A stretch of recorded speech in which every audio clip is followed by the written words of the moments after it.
Great. Thank you so much, Nicholas, and thank you also to Nicole for organizing this, for inviting me to join us as the moderator of this first session. I'm sitting in Oslo, Norway, close to the Arctic, I guess closer than perhaps Nicholas is. And I'm not sure where you are at the moment, but still not very Arctic conditions outside in the middle of summer. Just briefly, for those of you who don't know me, I'm a senior researcher at the Fridtjof Nansen Institute, an independent research think tank institute, hybrid thing, here in Oslo, Norway. I'm also, yeah, okay, as Nicholas saying in this chat, he's in Winnipeg. Yeah, I can imagine it's not cold there either right now. Yeah, so I'm also affiliated with Nord University up in the Norwegian Arctic in Bodø, just above the Arctic Circle. If you haven't been, you should go. A beautiful town. I'm also from there, so I'm biased. And as Nicholas highlighted, I'm also affiliated with the Nansen network. Partly, I guess, because I did my PhD at the University of British Columbia a few years back on, in fact, maritime security, maritime boundaries. But my day job, so to speak, is more concerned actually with Arctic geopolitics, Arctic security. Will there be a war in the Arctic? Why not? So that's what I'm thinking of every morning I wake up. Okay, so well, that's enough about me. But if you're interested in getting in touch with me and engage with the work that I'm doing here in Oslo, just shoot me an email. You can find it online. But in this panel, the first panel to kick off this online virtual summer conference, we're focusing on the maritime domain, which I guess if you look at Arctic security or if you look at Arctic politics, Arctic governance, it should come as no surprise, right? That we focus a lot on the maritime. I don't have the exact figure in my head. Maybe some of you know what the division between land and maritime space in the area that is above the Arctic Circle, if you want to go by that definition, what that ratio is. But I assume the maritime space is at least half the area in question.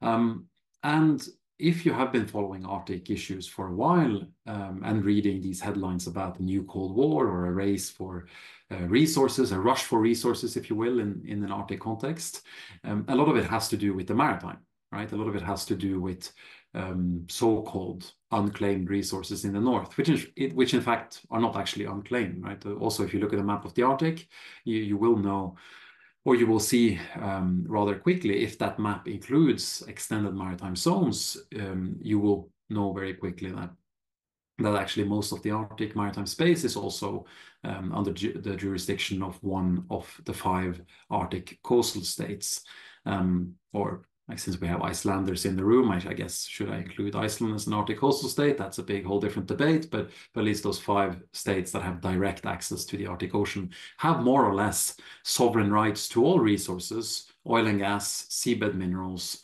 fish, crab, etc.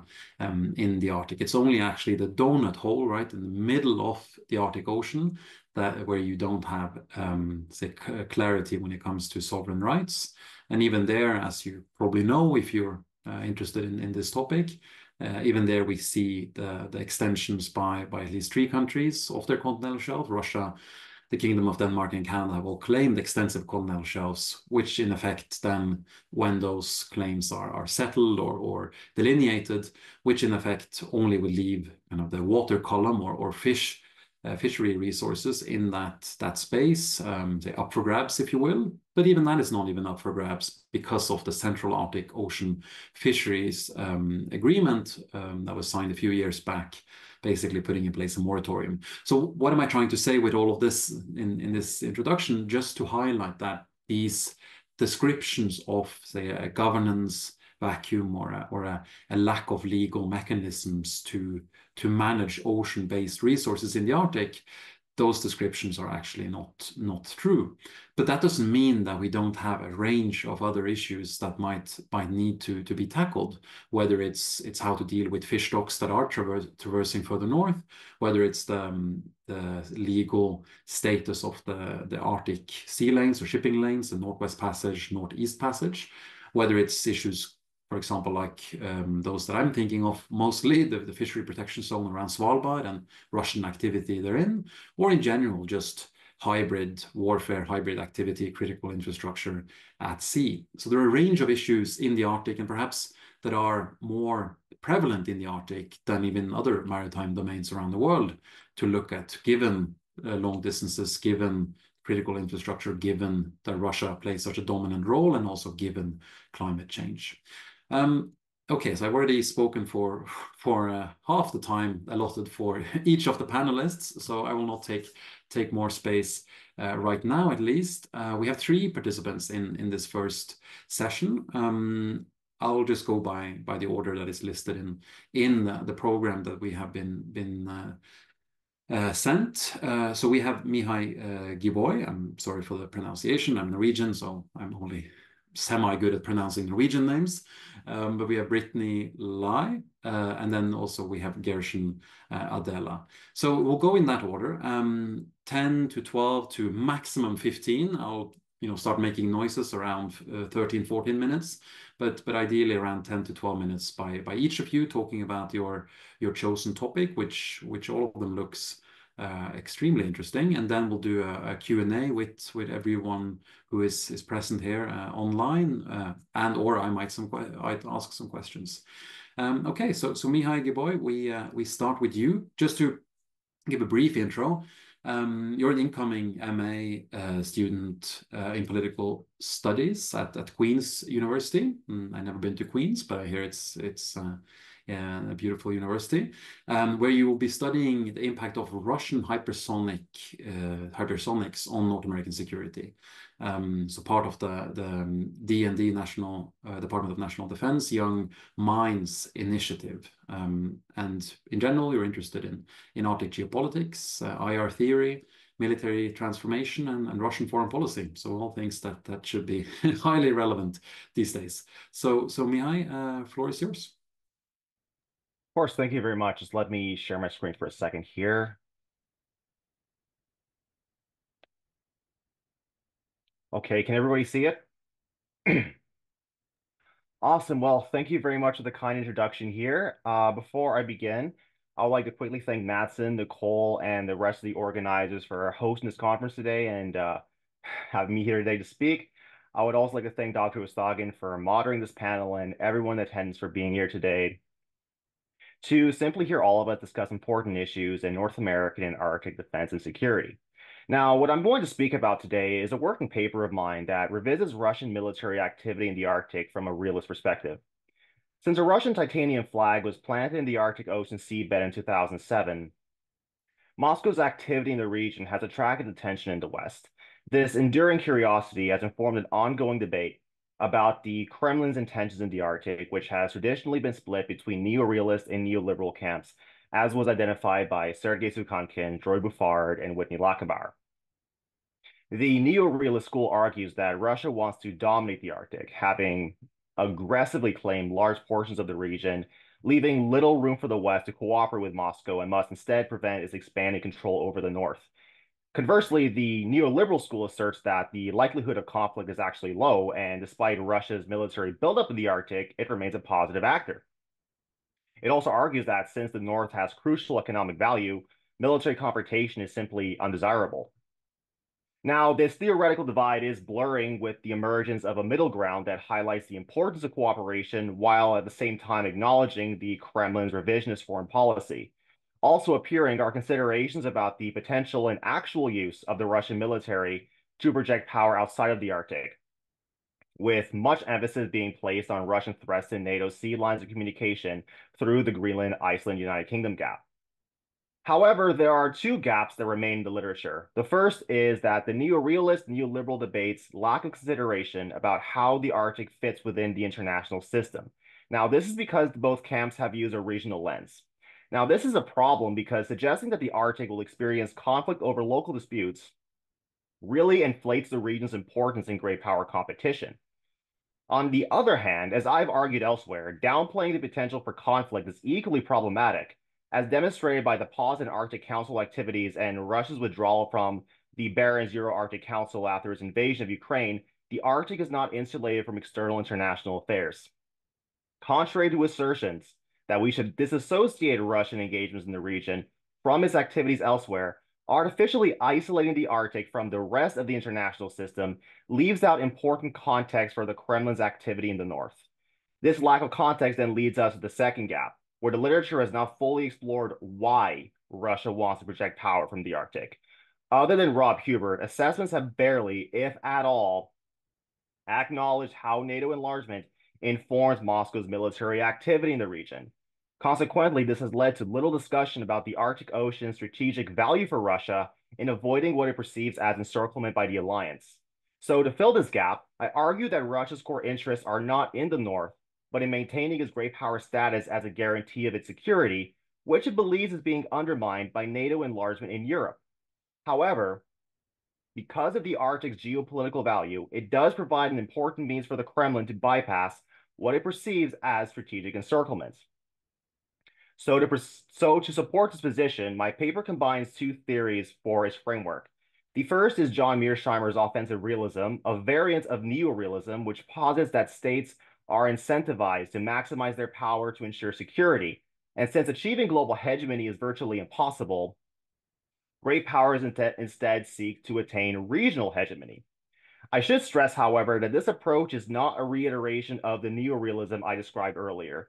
Instead, offensive realism is better suited to explain how states intend to use the Arctic in support of their core interests. As Kenneth Walt explained, neorealism is designed to describe international structures, which are determined by state interactions. Consequently, since Moscow cannot only account for its Arctic neighbors, but must instead prioritize NATO's presence near its European borders, a regional lens will actually constrain offensive realism's explanatory power. I also draw from Alfred Thayer Mahan's theory of sea power to illustrate the Arctic's geopolitical value.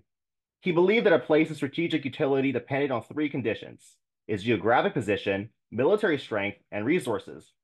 However, I only prioritize the first two because the literature has already discussed the region's economic importance for Russia at length.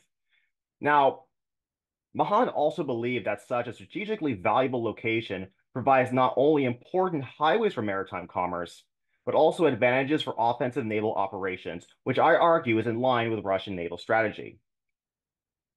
So in accordance with offensive realism, attaining regional hegemony is characteristic of Russia's status and ambitions. Even though it is much weaker than the United States, Moscow is also a great power. It is a permanent member of the United Nations Security Council, possesses the largest nuclear arsenal, is the largest state by territory, and can project power and influence abroad, as illustrated by the examples on the screen. Additionally, the Russian leadership wants Russia's great power status to be recognized on the international stage and their sphere of influence to be respected by other great powers. Now, it is for this reason that Moscow is antagonistic to NATO and believes it is a tool of American hegemony. For instance, its 2023 foreign policy has implied that the alliance is really a network of American satellite states that are quote unquote aimed at weakening Russia in every possible way. Furthermore, its national security strategy, maritime doctrine, and military doctrine all claim that the buildup of NATO military infrastructure, facilitated by its expansion, constitutes a threat to Moscow. Consequently, Russia has expressed explicit disapproval over its quote unquote near abroad engaging with the West, which dates back to the 1990s. After NATO's 2008 Bucharest summit, where it was announced that Ukraine and Georgia would eventually join the alliance, Putin objected on the grounds that it threatened Russia's security.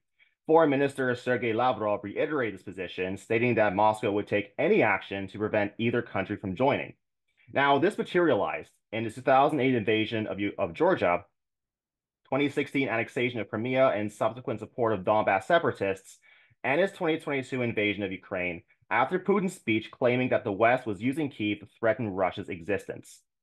These aggressive actions demonstrate that Russia's priority isn't preventing NATO from undermining its great power status, considering that nowhere in its objections to NATO's enlargement has the Arctic been mentioned. Now, it is true that arguments have been made to the contrary, which point to the Northern Fleet's possession of most of Russia's sea-based nuclear deterrents and highlight that the region accounts for around 10% of Moscow's GDP and 20% of its exports. However, these arguments have two problems. The first, the first is that the need to protect its sea-based nuclear weapons is not tied to the Arctic. If Russian ballistic missile submarines were deployed into the Pacific coast, for instance, Moscow's core interests would be vested in this region instead. Secondly, Russian fears about the West using Ukraine to threaten its existence overrode the need to attract Western investment for Arctic offshore projects, since, as Sukhankin identifies, sanctions following the invasion negatively impacted their economic ambitions. Now, this does not suggest that the Arctic is entirely irrelevant. Far from it. On the contrary, the region is really strategically valuable because of its geographic position, which allows Russia to project naval power abroad in support of its core interests. Since Moscow has no powerful allies in Europe to buck past responsibility to, it will need to balance against NATO itself, making the Arctic Ocean crucial for avoiding strategic encirclement, especially if tensions escalate to war. For Russia, the region is not just a base for its nuclear deterrent, but also, quote, a thoroughfare to project power, unquote. Unlike the Baltic and Black Sea fleets, which have historically faced constraints in projecting naval power, the Northern Fleet has access to the least obstructed passage into the Atlantic Ocean. Consequently, this allows Russia to compete with American and European navies by demonstrating that NATO's enlargement has not contained them and can navigate abroad when it pleases, illustrating the Arctic's role as a platform for Moscow's quote-unquote global strategic presence. The Northern Fleet also has the material capacity to attempt naval offenses. According to analysts Colin Wall and Nordwege, despite losses in Ukraine, Russia is still capable of threatening the West with its naval assets. In the Arctic, the Russian Navy has around 16 active combat submarines, which are reportedly armed with land attack and anti-ship cruise missiles, most notably the Caliber, which is a long-range precision missile capable of striking targets from 1,500 to 2,500 kilometers. It also officially possesses 37 surface vessels as of 2019, which are armed with a variety of surface-to-air, anti-ship, and land attack missiles. Finally, it is supported by 46 icebreakers. Now, this potential for conducting offensive operations is also consistent with Russian naval strategy. Official strategic documents point to the necessity of maintaining access to the world ocean, which is considered important for maintaining Moscow's interest in national security and sustainable development.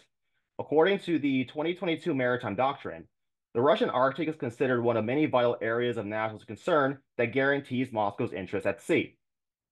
These areas of concern are considered crucial for national defense and socioeconomic development to the point that losing control over them risks jeopardizing Russian security. While the Arctic's importance stems from its economic value, since Russia sees the Northern Sea route as a promising shipping route, as Elizabeth Buchanan points out, there is also a crucial military component.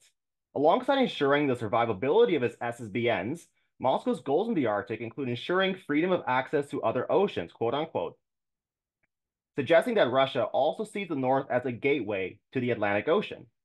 So, in the currently unlikely event that tensions with the West escalate to war, such a geographic gateway will allow Russia to engage in the strategy of active defense. As described by Valery Gerasimov, it envisions a preemptive response to national security threats. While it has a defensive character, it also consists of offensive operations rather than anti-access area denial strategies. These offensive operations consist of engagements through constant long-range conventional strikes against critical infrastructure and utilizes quote-unquote attrition via fires. Now, as indicated by Russian strategy, naval offensives in the Arctic would have two objectives. The first is threatening NATO's sea lines of communication, as the literature has correctly identified, and is one of the Russian Navy's tasks. According to the 2022 Maritime Doctrine and 2017 Fundamentals of Naval Operations, one of Moscow's strategic goals is to defend its interests at sea through the full employment of military force in strategic maritime locations. Now, this will benefit the second objective of conducting long-range precision strikes against Western land-based military and economic infrastructure.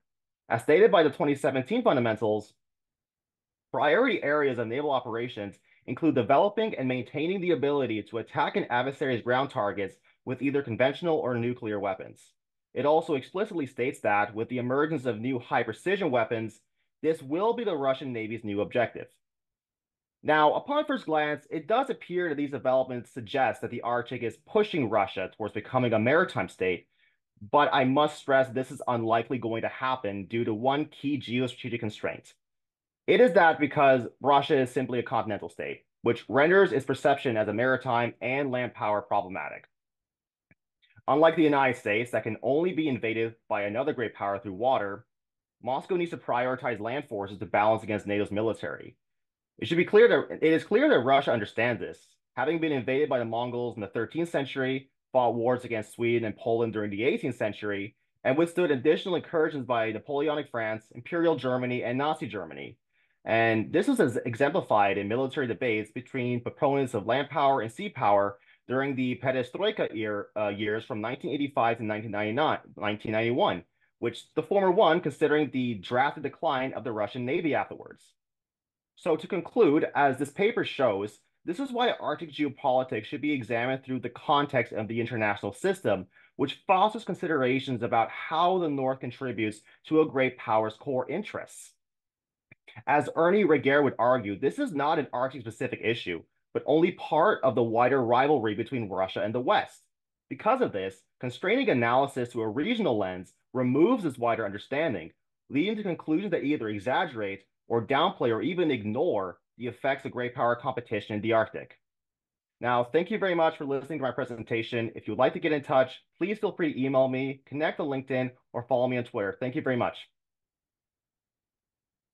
Great, thank you so much. That was a great presentation on time and everything. I have a lot of comments and questions for you, but we'll get to that in a bit. Yeah, I think that's what I was told by the organizers. I'm not going to open up for direct comments and questions right now.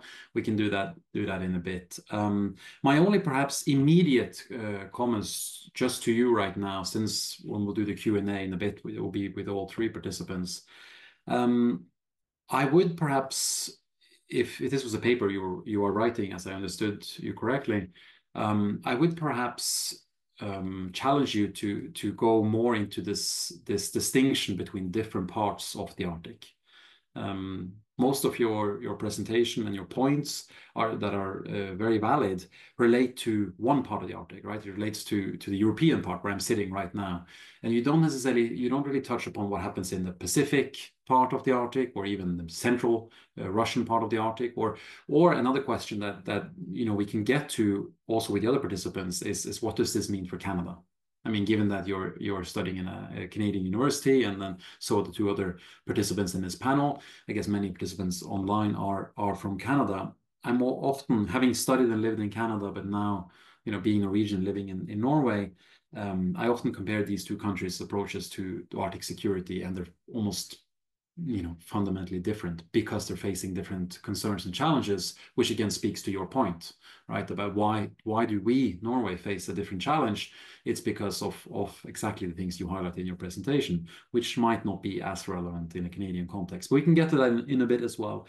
Okay, thank you for that. And then let's just jump straight on to Britney Lai, or Ly, you would say in Norwegian, but I'm sorry again for my mispronunciation. You're a student at University of Calgary, a master's student there at the Center for Military Security and Strategic Studies, all three components. I guess you work with Rob Hubert then, and you focus in your work on Arctic and maritime security and how it fits into geopolitics and power projection. So I guess rather similar to the presentation we just heard. The title of your presentation, which I didn't highlight the title of the first presentation, the title of Britney's is Polar Periphery, Canada's Role in Arctic Security Dialogue within the wider international system. So maybe you can answer some of the questions I had about Canada. So Britney, the floor is yours. Thank you, Dr. Østhagen. It actually is pronounced Lee, like the Norwegian way. Let me just share my thing. Is everybody able to see? Looks good. Okay, perfect. So thank you for coming, everybody. I'm honored to be able to present here and be invited to share my thoughts. So my presentation focuses on Canada's role, as indicated in my title. And I kind of want to shift over to what we are doing at a more policy-oriented perspective. So what I really want to accomplish in my presentation, kind of setting out a roadmap, is I want to further define what Arctic sovereignty and security implies for Canada. It's been a long-standing issue that Canada and North America struggles with historical events, but also modern events that keep influencing our perceptions of the Arctic. I also want to connect Arctic sovereignty and security to national maritime security. And then finally, I want to really tie everything together and explain the importance of the issue to Canada's security as a whole. Before we begin, I kind of want to just introduce my personal work on this. So my research focuses primarily on the economic and military security sides of Arctic strategy and security. The decision to focus on these two areas in particular really stemmed from my interests in the multifaceted nature of Arctic security. There are environmental concerns, social concerns, and political concerns as well. And it is, in my opinion, that we cannot define the Arctic just by military security. I just chose these two because these are what piqued my interest the most. And it really speaks to how Canada's perception of the Arctic has really changed throughout the years with history and also just current international events. So the goal really is to emphasize the multifaceted nature of the Arctic and also just understand the region further so that Canada and our allies or anybody can continue to make effective and efficient Arctic policies. So first of all, I just want to kind of define sovereignty for the purposes of this presentation. You can see the image that I chose highlights the territories of the dominant Arctic states along with their EEZs, the exclusive economic zones. So for our purposes, I want to define sovereignty as a state's ability to consistently and effectively exert its control over claimed territory as an independent power. The important thing here is that it's not just dependent on a state's ability to physically operate within a region, it's also dependent on the recognition from other states that an entity is able to operate. So physically being there is one thing, having recognition is another. So I kind of want to just put that out there first. And why sovereignty is so important as it defines what a state may do within its territory, but also defines what the interactions with other states may also look like. Then moving on, kind of going more into Canada's version of sovereignty. I really want to highlight that Canada has had a long history grappling with Arctic sovereignty, from the British handing over the archipelago to us, all the way up until recent events with the identification of Chinese surveillance buoys in our Arctic waters. Starting kind of with the British transfer of the archipelago to us, what we received back then is not what we have now. After so many years of further exploration and other laws applied to us, we can see that things have changed rapidly, therefore changing our perception and the world's perception of the Arctic as well. Then I also want to highlight Canada and Russia and Denmark's extended continental shelf claims. While this has not, in my research, shown up too much, I just want to highlight it because it just shows how dynamic the region is. Things are still happening, things are still changing. And then finally, and kind of what comes up most in my research, is the conflicting status of the Northwest Passage, the infamous Northwest Passage. Currently, we do have differing opinions of it. Canada wants to claim it as internal waters, while the US and other states do want to claim it as an international strait. And this just shows how there's no concrete consensus within our Arctic sovereignty and also the maritime domain within the region. So that's kind of what I want to highlight when talking about Canadian Arctic sovereignty, is just the dynamicism of the region. Finally, I want to move on to what's really the problem here. And I'm taking this from a very Canada-focused perspective. So my work does focus more so on the, equipment issues and policy issues that Canada faces. Currently, Canada and the Royal Canadian Navy struggles to keep vessels at an acceptable operating level as the cost of maintenance and infrastructure increases. We simply do not have the equipment that is able to keep up with the current challenges presented by the international system. Most of our vessels are outdated, and our northern infrastructure is also outdated. We are not prepared to accept we're not prepared to accept new equipment as our infrastructure cannot house it, cannot maintain it, and that's one of the larger problems. And then this also factors into our NORAD modernization efforts, which we have seen some improvement, but it's not at the optimal level for Canada to remain an effective Arctic country. Most of the criticisms come from the comparison of Canada to the navies of our allies. The most the comparison that I want to bring up is our navy compared to Australia's. Australia has taken leaps and bounds in modernizing their navy and making sure that they are able to have sufficient control over their maritime domain, while Canada still suffers in many aspects. And future-proofing, as I mentioned, with the outdated infrastructure and equipment, future-proofing is going to be a problem as we inevitably receive new and updated equipment. Can we actually house them? Can we actually maintain them and keep them working? And so one of the examples I want to talk about is our naval facility in Nanisivik. Originally scheduled to open around 2015, after 9 years, we do have some news of it opening later in 2024. The naval facility would be a huge asset to Canadian Arctic sovereignty. However, it's been slow to develop, and it just really shows how Canada is needing to readdress its approach to the Arctic. But I don't want to be all negative. I do want to highlight Canada's attempts. The most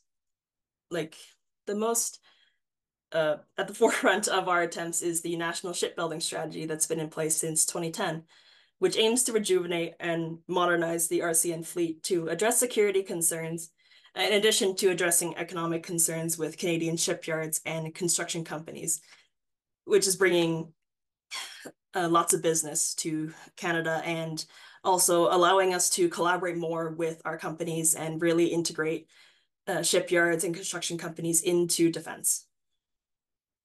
So I want to speak a bit on the National Shipbuilding Strategy and what it aims to bring to the RCN.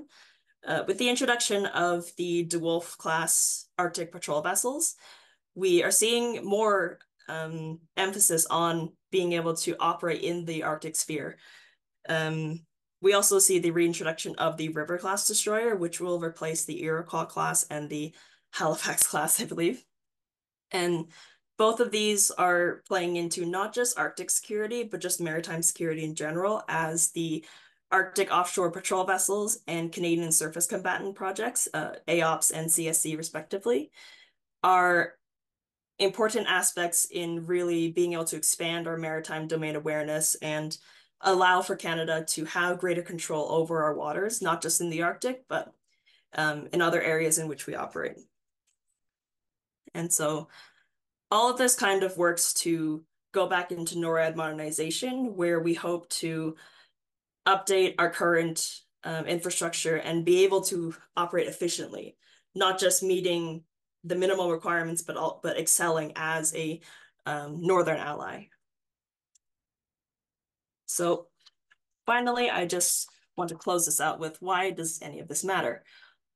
It's obvious that maritime security and works well into protecting Canada's Arctic, making sure that we remain an effective ally. But I really want to dive into why the maritime aspect is so important. First of all, climate change and the changing landscape offers challenges that we cannot continue to ignore. The Northwest Passage is becoming more accessible for more of the year as the ice melts. And while this might not be an immediate issue, it does signify a change in how countries want to approach Canada. Are we prepared to have more countries interested in coming into the Arctic? Are we prepared to enforce our claims over the Arctic? Next, I want to kind of highlight the naval capabilities of other states. I mentioned this briefly at the beginning. When comparing ourselves to other states, it's clear that Canada is falling behind. So do we want to kind of lay low? Do we want to keep a very subtle approach to maritime security, or do we want to step up? With the growing concerns of China and Russia, it's ultimately our decision whether we wish to improve our capabilities to remain an effective ally. And then finally, I argue that improving our maritime positions Canada within the Arctic as defense forward. So the Navy operates in many domains, not just security. It operates in shipping, it operates in transit.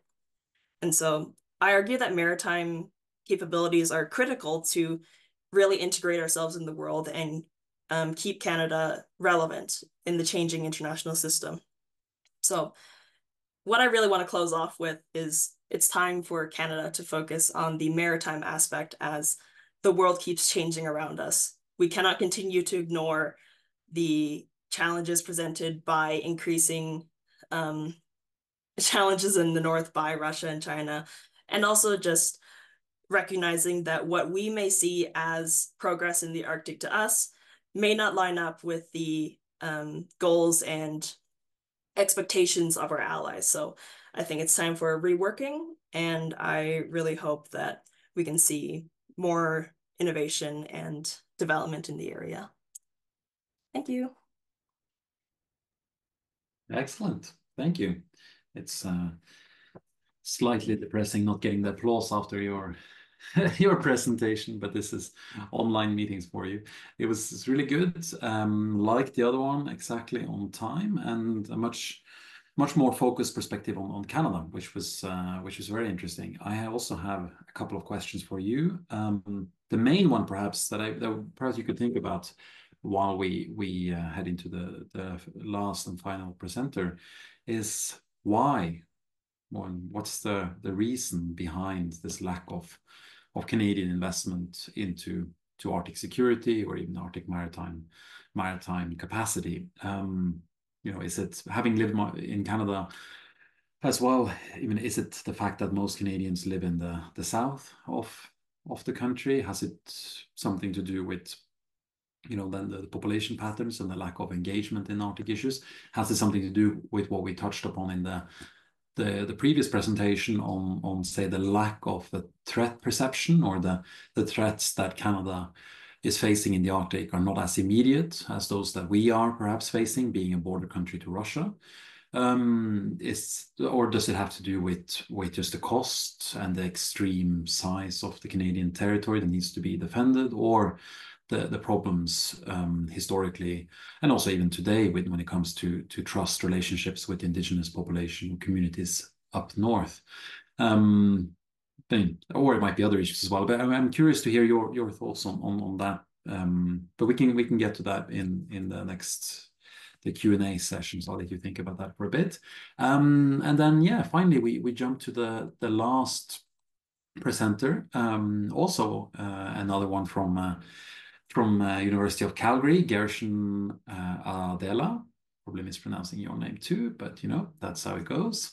So you already have a master's in strategic studies. So I guess the same as Britney is completing right now. You have that master, and now you're doing a PhD. So I mean, good luck to you. That's my only advice. I guess when you're a master's student, you're thinking that PhD, that sounds like a good plan. When you're a PhD student, you're thinking, oh, why did I start a PhD? I don't know where you're at in that process, but your research interests are also great power politics in the Arctic and maritime security. So, Gershon, the floor is yours. Yeah, thank you so much. Let me share my screen pretty quickly, and Yes, I hope my screen is up. Yes. All right, thank you so much. Yeah, my name is Gershon. I'm into great power politics, and as we all know, the Arctic has remained a critical component of great power politics among the world superpowers for some time now. And what you are seeing now is nothing different. When it comes to the issue about Arctic geopolitics or the place of Arctic in the geopolitical calculations of the great powers, we have different perspectives or different schools. One school claims that this geopolitical competition is playing out in the region because of the region's resources.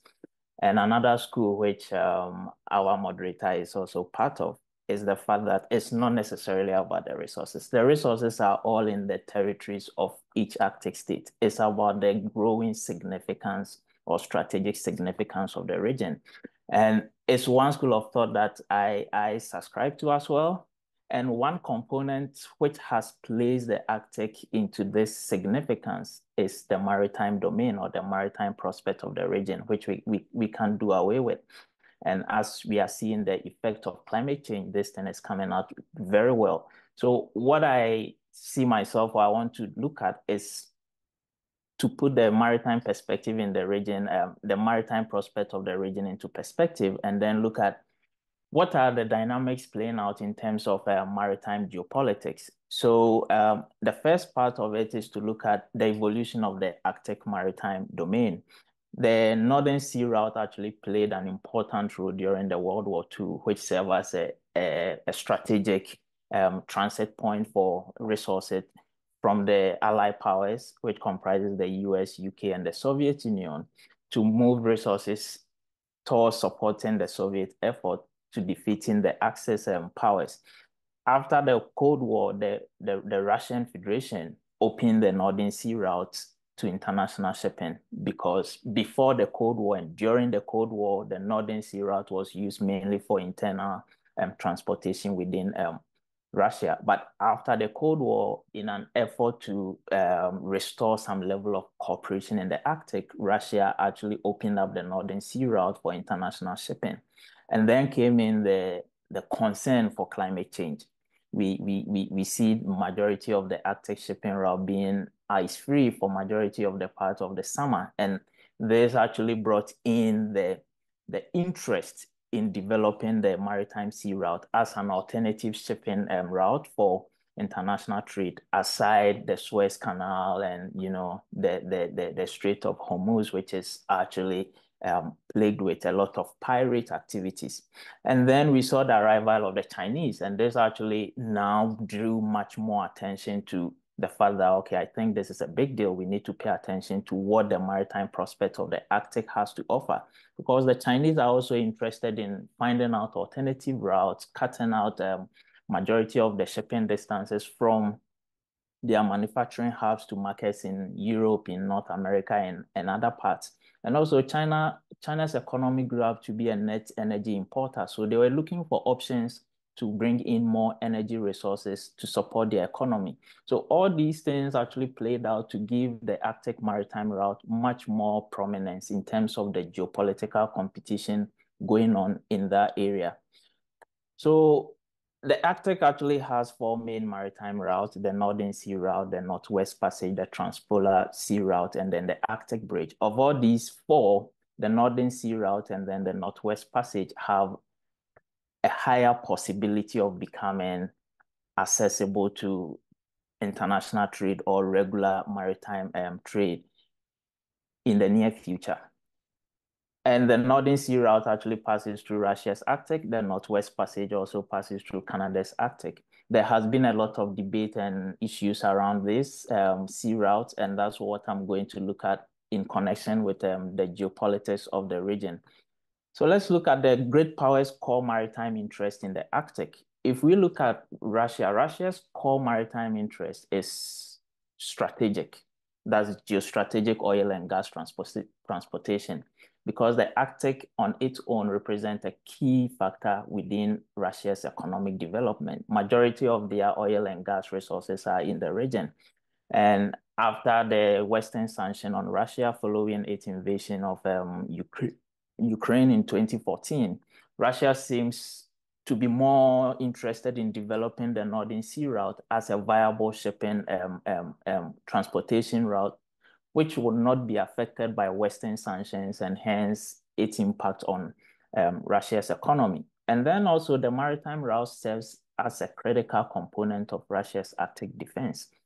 With the influx of climate change and then seeing much more external actors coming into the Arctic, Russia is concerned about the security of its own Arctic.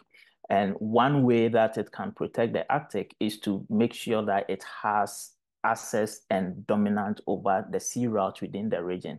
And of course, the Northern Sea route is within its territory. If there is anything, if we have any form of insurgents or whatsoever trying to operate through the Arctic into Russia, is definitely going to be the Northern Sea route.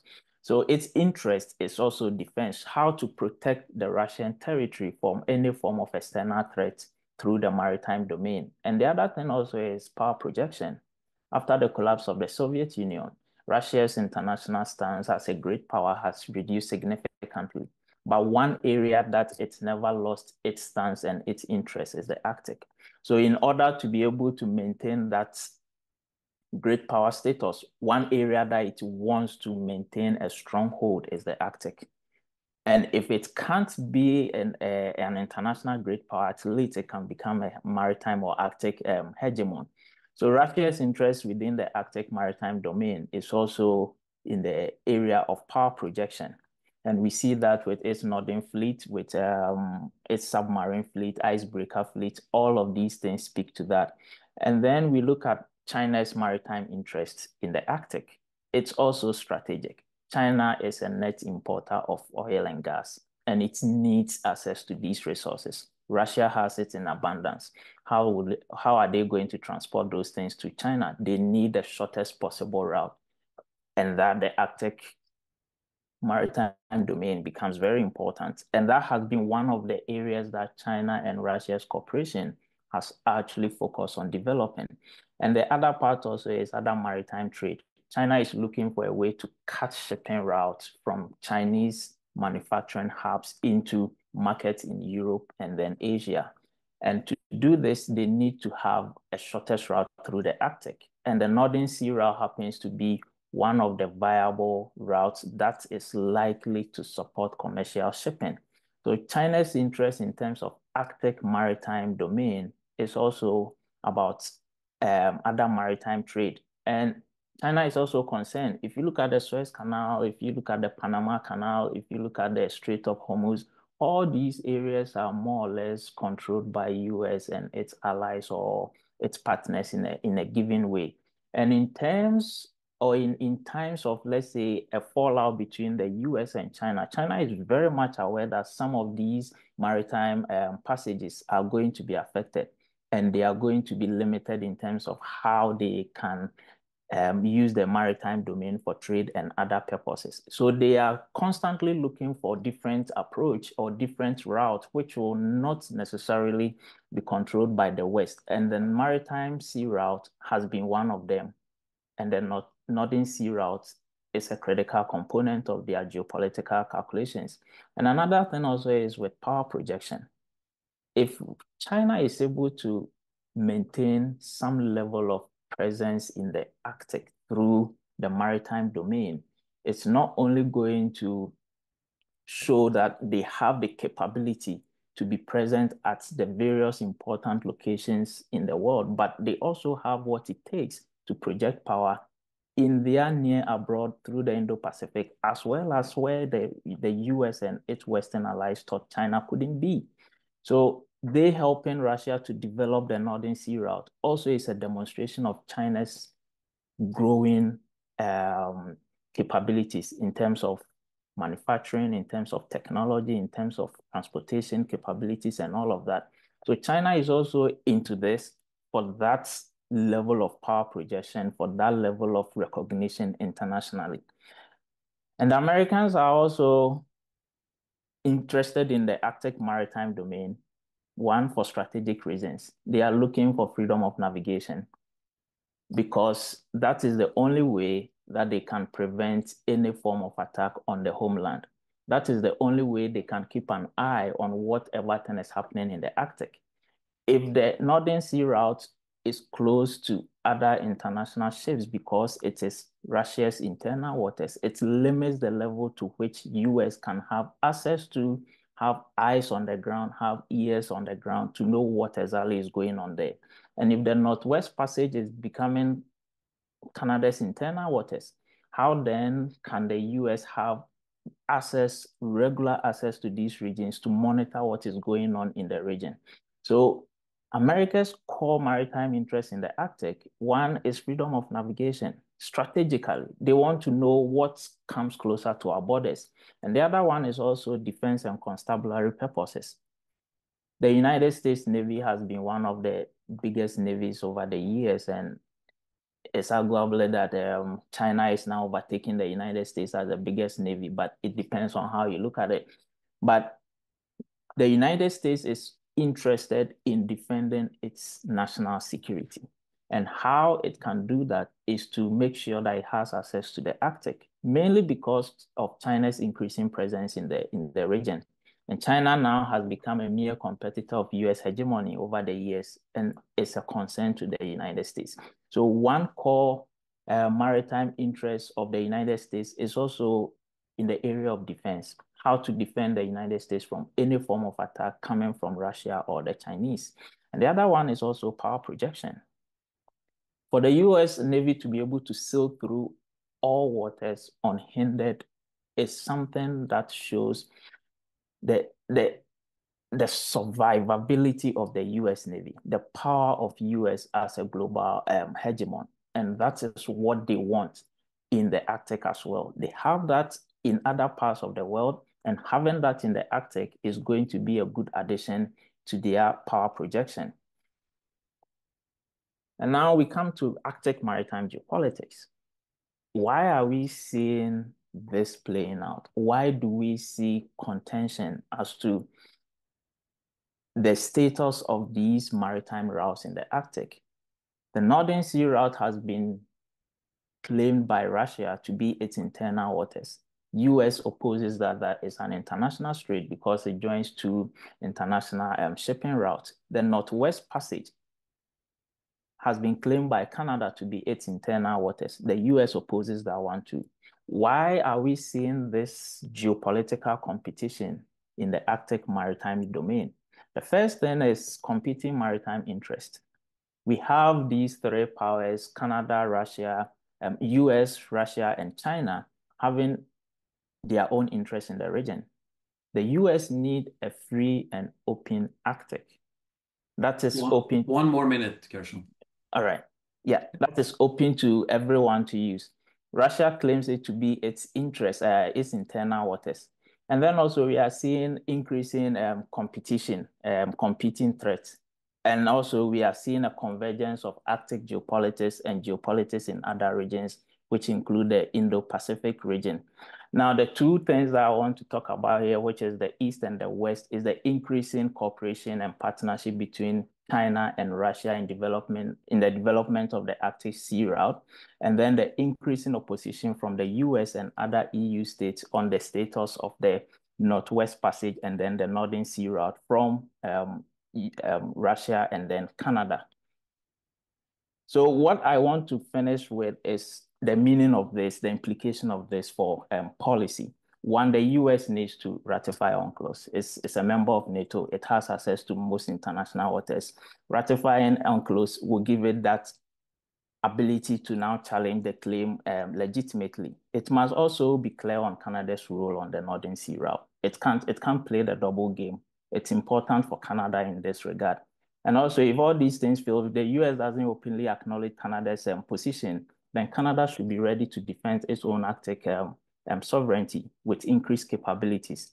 We see that happening, but whether it's enough is a big question for another discussion. Yeah, thank you. Excellent. Thank you very much. No, highly interesting presentation, and also complements really well what we heard from the two other presenters. I very much agree with you that this, as you end up on the China-Russia collaboration and its implications. I mean, it's a global development, right? That is not Arctic specific, but the Arctic plays a big role in that. So as you highlight, looking more at what happens, maybe, and again, this also relates to the comment that I had to Mihai about distinguishing which part of the Arctic we're talking about, right? Because in my part of the Arctic, we don't see any Russia-China collaboration, at least not maritime collaboration. We might see hints of collaboration on Svalbard between these two countries, but it's not really taking much effect. But we are seeing, as you know, and as you're talking about here, we are seeing increased collaboration in the Pacific part. So, I mean, I guess if you're sitting in Calgary right now, it's still a bit of a train ride or a drive down to Vancouver, but on the Pacific coast that you're closer to, we see increased collaboration. And just, I guess maybe you saw the news story coming out. Was it this morning? Was it yesterday about Russian Chinese bomber planes being identified close to Alaska, and then this follows, just a few weeks ago, the naval operations by the same countries in that same domain, and that's a completely new development, right? As you're highlighting, this is exactly. In some ways, you could argue that as you also highlight in your presentation, that this has to do with showcasing or upholding certain interests. It might be about fisheries, it might be about shipping lanes, it might be about actual naval operations to improve interoperability. But as you also talk about, it highlights great power, competition, rivalry, and signaling just that you're able to be present and to be operating that close to the Arctic or close to Alaska, together with a country that a decade ago you would not do that with. So it's a good point you raised there. We are of course running out of time. It's partly because I am talking too much in between each presenter here. And I don't know, I blame Nicholas also for his 1 minute introduction. But I will open up for questions now. We'll take a couple of more minutes out of the next hour if you're able to hang with us. And I think we'll gather a few questions, and I see at least one, which is great. So if you have other comments, if you have questions, concerns, ideas, please just raise your hand. Nothing is too stupid or too provocative or too interesting. So just add whatever you might have. Okay, we have at least one right now. Andreas Forster. Yes, it's Andreas Forster. I'm from the Royal Military College of Canada. Can everybody hear me? Yep. Cool. So my first question, I have two questions. I'll try and rapid fire them here. My first one is for Mihai. So you use the term active defense. What would you say to those who prefer to classify Russian Arctic policy as hybrid warfare rather than active defense? And would you put hybrid warfare anywhere? Would you say that it plays any role in your particular interpretation of Russian approaches to the Arctic? And I have another question for Gershon. I hope I pronounced that correctly. And you use the word strategic a lot, but what you talked about seemed more to me in the realm of grand strategy. So what definition of strategy are you using, and how would you distinguish it from policy or grand strategy? Great. So those are my two questions. Yeah, wonderful. Thank you so much. Any other immediate raised hands? Can't see any on my screen, at least. Then I would also maybe just throw in, maybe Mihai, you've had some chance to reflect on also what I said about, distinguishing these different types of the Arctic or parts of the Arctic, if you will.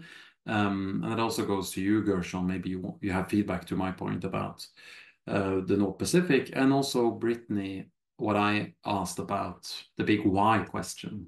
As we political scientists, that's the only thing we care about. Why is Canada not funding its Arctic defense enough? If you agree with your premise that they aren't. I mean, I'm not going into that debate, but okay, let's start. Just go in the order that you presented. So Mihai first. Sure, thank you. Do you want me to just answer Andreas' question and then yours, or do you want me to wait for yours later? No, you just do both now, and say. Okay, perfect. Yeah. Okay, so for Andreas's question, as far as hybrid warfare is concerned, not really.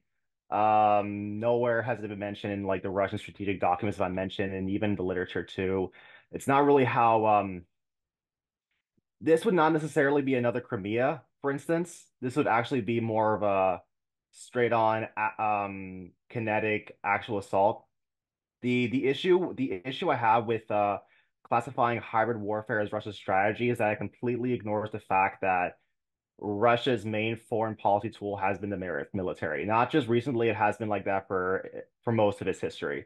So to suggest that they're going to be using some sort of how do I say this, non-military measures to replace their military means it's not essentially accurate to how they operate, again, based on how their strategic documents portray itself essentially. And to Dr. Østhagen, to your question, as for China, yeah, that is an incredibly good point. That's actually something I point out in my paper. I just could not really bring it in here for the sake of time. What I have mentioned in there, though, which I'm just going to briefly bring in here, is that another constraint that Russia would face that would prevent it from fully utilizing its resources in the European Arctic would be that, as Mahan explains, what really determines the state's ability to either concentrate its naval forces or disperse it really depends on its coastline. And unfortunately for Russia, considering it's the largest country on the planet, it also has a very long coastline. Not as long as Canada's, but still very long. And because of that, it will have to distribute its resources accordingly. Not too much in the central Arctic, I would argue, but mostly towards Pacific because they would have to balance against not just the United States, but also China. I also argue that despite their claims of having a partnership with no limits, is really very much a transactional relationship. And Russia is very, very hesitant to let any Chinese vessels in the Arctic, especially nuclear submarines. I even make the point that Russia would be firmly against the idea of having any Chinese SSBNs in the Arctic because it could just give China a position to just simply threaten Russia with a nuclear missile. And considering how they reacted with Western nuclear missiles being placed in Turkey, which kicked off a Cuban Missile Crisis, they're not going to react very well to that, if that answers your question. Great, thank you so much. There's much we could debate much more, but we are running out of time. I'm actually just going to post an article about hybrid warfare and the Arctic, which is a case study on that exact topic. It doesn't talk about all of the Arctic. It talks about one specific case study in the Arctic. Just to your point as well, Mihai, about maybe distinguishing, where, for what purpose, and why, how, when we talk about hybrid activity. But as we highlight in this study that I just copied in this chat, hybrid activity is definitely something that is. The threat is very much present, at least in that case, in the North Norwegian case. Whether or not that's warfare or actual operations is a different story. But since we are running out of time, I'm assuming also that this is actually our last chance you have to comment. Didn't get to say that to you, Mihai, but you answered those questions greatly. But also to you, Britney and Gershon. So if you have anything additional you want to add. Now is the time to do it before we have to close. But Britney, to you about why and the questions in general. Yeah, I did want to include it in my presentation. Unfortunately, time constraints, and knowing me, I would go on and on. I think I've actually had the privilege of being able to take notes and do a report for a CGAI conference on NORAD modernization, and having the chance to listen to a bunch of professionals in the field. I want to say that the biggest reasons why Canada is falling behind in modernizing our fleet and modernizing the equipment we have is just, one is bureaucratic constraints. The security clearances and the processes that D&D and construction companies have to go through in order to pass projects through is just, it's so complicated, and it requires so many parts to come together that it just takes so long. D&D is working on streamlining this process, as in looking at what projects serve what purpose, possibly passing projects through, all together and seeing what projects benefit Canada the most.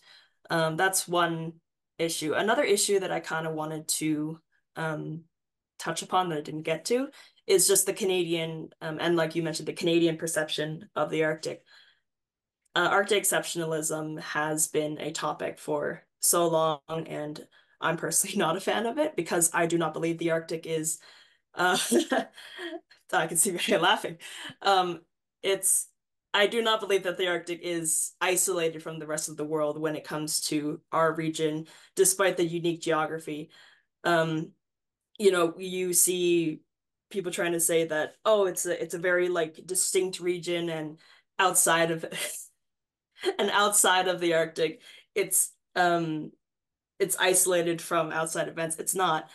Everything is interconnected, and to say that cooperation is, the standard in the Arctic is, to me, that's just not true. It's more prevalent, I agree, but I don't want to say that cooperation is like the only thing that can happen in the Arctic. It's obviously a very important region, and as we see tensions rise, I truly believe that Canada needs to get out of this mindset of Arctic exceptionalism and just focusing on what we believe to be effective. Well, I do believe that we still need to, look at indigenous communities and our personal developments. I don't think that our allies kind of agree with all that. So it's this delicate balancing game of what I think that we need to approach. But Canada really needs to get out of this kind of um, low key mindset of the Arctic, in my opinion. Thank you. Yeah, I am, as a non-Canadian, but I still very much agree with you. I think it's almost strange that Canada, I mean, it's a low-hanging fruit, right? You can invest. I mean, yes, it is expensive, but still, what is needed, the capacities, given that you start from such a low level, what you can do with relatively few big investments or few big announcements, even organizations of certain structures to deal with issues in the Canadian North, can do quite a lot symbolically, right? At least if that's the point of a government to try to highlight how to deal with sovereignty issues. But yeah, it's a tricky balance. I totally agree with you. And the exceptionalism debate is for a different conference, indeed. Okay, finally, the last word is yours, Gershon. Right. Thank you so much. So you made mention of the fact that I should look at which part of the Arctic, which is very important. But the problem is this very issue is also an ongoing issue. It's a fast evolving issue. And I believe very strongly that things are changing drastically. Things are actually happening, which makes it very important for me to look at other aspects. And one thing also has to do with, for example, the admission of Finland, for example, into NATO. It's actually changing the entire geopolitical dynamic playing out in the Arctic, because now you have majority of the Arctic member states being member states of NATO. What does that mean for Russia? How does that affect their threat perception when it comes to geopolitics in the region? And then also you look at Greenland and China's relationship over the years, which actually forced Donald Trump to say that US should go and buy Greenland, actually.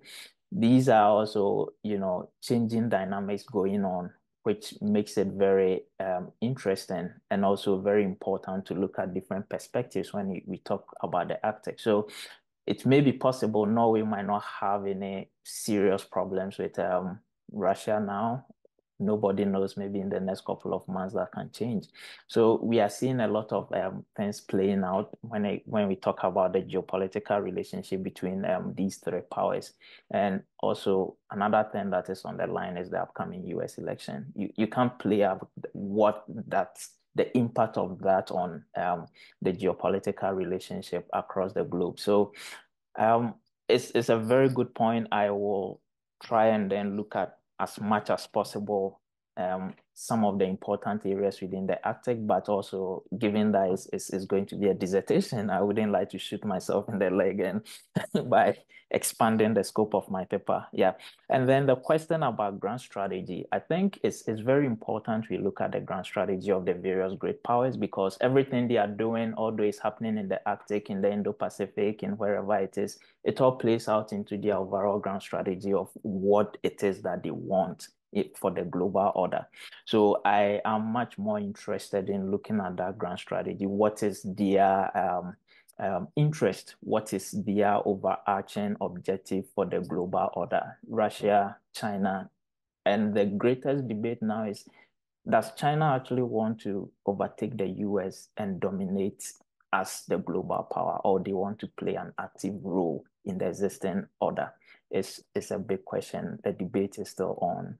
Nobody knows what the Chinese want. Is whether they want to play a dominant role, whether they want to do away with the existing order, or whatever it is. So I'm much more interested in grand strategy of the various great powers and how that is actually shaping their relationship. Yeah. Great. Thank you so much. We could have had a much longer discussion and debate, but that's how it is. We've even spent 30 minutes more than what we had, so we probably left a couple of participants, or lost, sorry, a couple of participants. But thank you so much to all three of you, Mihai, Britney, and Gershon, for presenting and sharing your views. I hope to see you again, maybe in person. I'm not the biggest fan of Zoom conferences, although Nicholas and Nicole, thank you for setting this up. It's still a good venue, but I think we should also get to do these things in person. And there's a bunch of Arctic conferences: Arctic Circle, Arctic Frontiers, High North Dialogue, or if you're in Oslo in September, we have an Arctic Security Conference as well, if you're more interested in those topics.